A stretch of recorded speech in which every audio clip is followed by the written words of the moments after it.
এগুলো হলো কোন মহাদেশে কয়টা দেশ আছে এগুলো? এগুলা কি এখন ক্যালকুলেটর দিয়ে ক্যালকুলেশন করবেন? কেন? এগুলো তো ওই ফর্মুলা দিলেই হয়ে যাবে। কম্পিউটার আছে কি জন্য?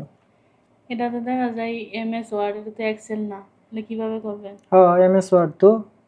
এক্সেল লাগে না, এমএস ওয়ার্ডেও তো করা যায়, জানো না? দেখবা তাহলে প্রথমে কিন্তু এখানে যে এইভাবে এইভাবে লিখতে হবে, এইভাবে।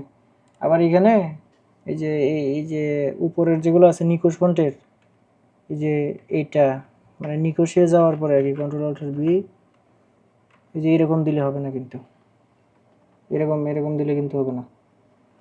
তাহলে প্রথমে কিভাবে লিখতে হবে সংখ্যাগুলো? এইভাবে। 1 নাম্বার এমএস ওয়ার্ডে।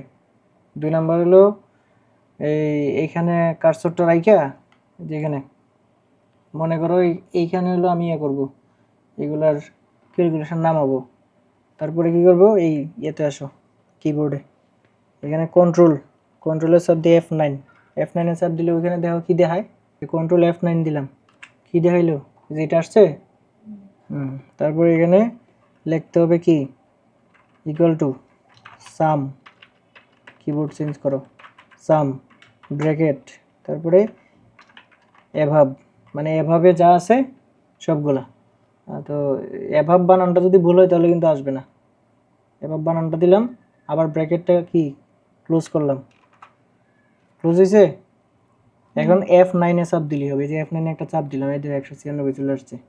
এখন তুমি ক্যালকুলেটর দিয়ে ক্যালকুলেশন করবে, যাও আইছে, যাও যাও যাও।